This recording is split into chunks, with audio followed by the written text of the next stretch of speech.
तो आज के वीडियो में हम अवतल दर्पण और उत्तल दर्पण में अंतर समझेंगे। देखिए, सबसे पहले हम लोग क्या करेंगे, एक गोलीय दर्पण बना लेंगे। क्या बना लेंगे? एक गोलीय दर्पण बना लेंगे। ये हमारा क्या है? गोलीय दर्पण। इसको हम दो भागों में काट लेंगे। ये देखिए ऐसे, इसको दो भाग में हमने क्या किया, काट लिया। इस वाले भाग को हम लोग इधर बना देंगे। इस वाले भाग को हमने इधर बना दिया, इस वाले भाग को हमने इधर बना दिया। तो अवतल और उत्तल दर्पण को पहचानने के लिए हमें एक छोटी सी प्रेम कहानी समझनी पड़ेगी। अब हमें अवतल और उत्तल दर्पण में अंतर समझना है तो एक छोटी सी प्रेम कहानी समझनी पड़ेगी। देखिए, एक लड़का था और एक लड़की थी। वो दोनों आपस में प्रेम प्रसंग चलता था उन लोगों का, लेकिन ब्रेकअप हो गया। तो वो दोनों आपस में कई साल बाद जब मिले तो लड़का उससे कहता, उधर आओ आप अभी एक्स। अब जब आपस में नहीं बनती तो वो उसका क्या हो गया, एक्स हो गए। वो दोनों एक दूसरे के क्या हो गए, एक्स हो गए।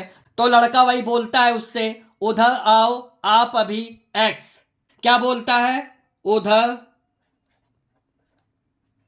आओ आप अभी एक्स। क्या? उधर आओ आप अभी एक्स। देखो, जब लड़का लड़की में ब्रेकअप होता है तो बहुत लड़ाई झगड़ा होता है, लेकिन अब देखो इतने साल बाद मिला है तो आप करके बुला रहा है उसको। क्या करके? आप करके। आप लोग सोचेंगे कि उधर क्यों बुला रहा है, अरे उधर कोई नहीं होगा, सन्नाटा होगा तो वहीं पे बुला रहा है कि अकेले में बात करेगा। अब ये बात बताइए कि उधर में पहला जो अक्षर है वो क्या है? ऊ है। तो उत्तल में और अवतल में ऊ किस में आता है? उत्तल में आता है। तो ये क्या हो गया? उत्तल। ऊ से उत्तल। उत्तल दर्पण हमारा ऐसा दिखता है। अब ये बात बताइए, इसका पहला अक्षर क्या है? आ है। आ किस में आता है? अवतल में आता है कि उत्तल में? तो ये क्या हो गया? अवतल। आ से अवतल दर्पण हो गया। अवतल दर्पण हमारा ऐसा दिखता है, उत्तल दर्पण हमारा ऐसा दिखता है। अब देखिए एक्स। क्या? एक्स। ये देखिए एक्स। देखिए, दो नाम होते हैं, एक कॉनकेव मिरर होता है और एक कॉन्वेक्स मिरर होता है। क्या? एक कॉनकेव मिरर होता है और एक कॉन्वेक्स मिरर होता है। तो इन दोनों में कॉनकेव कौन है, कॉन्वेक्स कौन है? ये बात बताइए। अगर आप कॉन्वेक्स लिखेंगे तो उसके आखिरी में क्या आएगा? ई एक्स आएगा। तो इसका मतलब उत्तल दर्पण को इंग्लिश में क्या कहते हैं? कॉन्वेक्स मिरर कहते हैं। कॉन्वेक्स। और दर्पण को इंग्लिश में क्या कहते हैं? मिरर कहते हैं। अब हमको पता चल गया राम श्याम दो भाई हैं। हमको पता चल गया कि राम कौन है तो श्याम दूसरा होगा। आया समझ में? तो जब कॉनकेव और कॉन्वेक्स में हमको पता चल गया कि कॉन्वेक्स कौन है तो दूसरा वाला कौन सा होगा? कॉनकेव होगा। तो ये हमारा क्या है? कॉनकेव मिरर होता है। एक्स किस में आ रहा है? देखिए लास्ट में एक्स आ रहा है। अब मिरर यानी दर्पण की मैं आपको कुछ इंपॉर्टेंट बातें बता देता हूं। देखिए, जो हमारा प्रकाश होगा, लाइट होगी, वो हमेशा किस तरफ से आएगी? लेफ्ट साइड से आएगी, बाएं तरफ से आएगी। जो हमारा प्रकाश होगा वो हमेशा किस तरफ से आएगा? बाएं तरफ से आएगा, चाहे उत्तल के लिए हो चाहे अवतल के लिए। और पेंट किस तरफ करेंगे? पेंट हमेशा राइट साइड में करेंगे, दाएं तरफ करेंगे। मतलब पेंट हमेशा इस तरफ होगा। पेंट किस तरफ होगा? इस तरफ होगा, याद रखिएगा। प्रकाश हमेशा बाएं तरफ से आता है और कलर हमेशा दाएं तरफ किया जाता है। राइट साइड में हमेशा कलर होगा और लाइट हमेशा लेफ्ट साइड से आएगी। एल से लाइट, एल से लेफ्ट। आया समझ में? तो ये हमारा किस टाइप का मिरर है? कॉन्वेक्स मिरर है। तो ये हमारा कौन सा मिरर है? कॉन्वेक्स मिरर है। और ये हमारा कॉनकेव मिरर है। तो हमारा कॉन्वेक्स मिरर यानी कि उत्तल दर्पण कैसा दिखता है? ऐसा दिखता है। देखिए ये रहा। इसको हम लोग क्या करेंगे? इस तरफ से पेंट कर देंगे। क्या करेंगे? राइट साइड से पेंट कर देंगे और लेफ्ट साइड से क्या करेंगे? प्रकाश को निकालेंगे।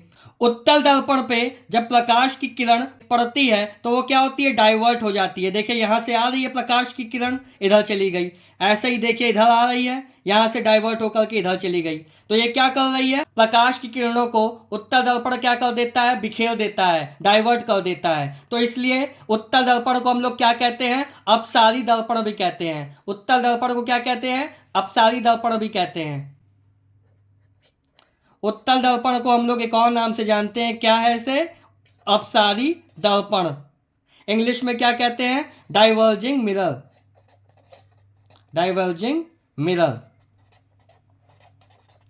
हमारा अवतल दर्पण कैसा दिखता है? अवतल दर्पण हमारा ऐसा दिखता है। इसमें भी क्या करेंगे, राइट साइड से पेंट कर देंगे और यहाँ से प्रकाश गुजारेंगे। यह हमारी क्या मुख्य अक्ष है। देखिए क्या करेंगे, यहाँ से प्रकाश भेज रहे हैं, प्रकाश भेज रहे हैं, तो ये क्या कर रहा है, प्रकाश को एक जगह केंद्रित कर दे रहा है। प्रकाश को क्या कर रहा है, एक जगह केंद्रित कर दे रहा है।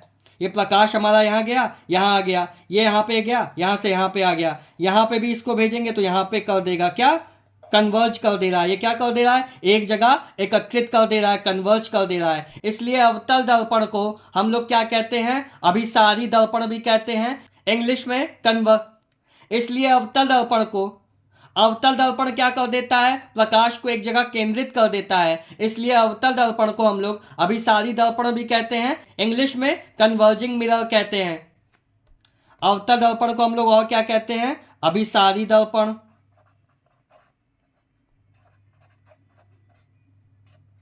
इंग्लिश में कन्वर्जिंग मिरर।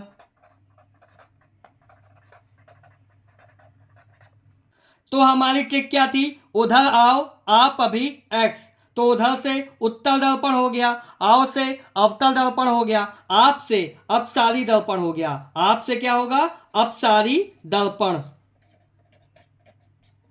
देखिए अभी से क्या हो जाएगा, अभिसारी दर्पण। एक्स से क्या हो जाएगा, कॉन्वेक्स मिरर और कॉनकेव मिरर। देखिए उत्तल दर्पण को पहचानने की एक और ट्रिक होती है, क्या, देखिए क्या है, ये हमारा क्या है, उत्तल दर्पण है। कैसे पता चला, इसकी परावर्तक सतह जो है, इसकी परावर्तक सतह जो है वो उठी हुई है, इसकी परावर्तक सतह उठी हुई है। तो उठी में क्या आ रहा है, ऊ आ रहा है, तो ऊ से उठी, ऊ से उत्तल दर्पण। तो स्टूडेंट्स अगर आपको ट्रिक अच्छी लगी हो या कुछ नया सीखने को मिला हो तो चैनल को सब्सक्राइब कीजिएगा, वीडियो को लाइक कीजिएगा। Thank you.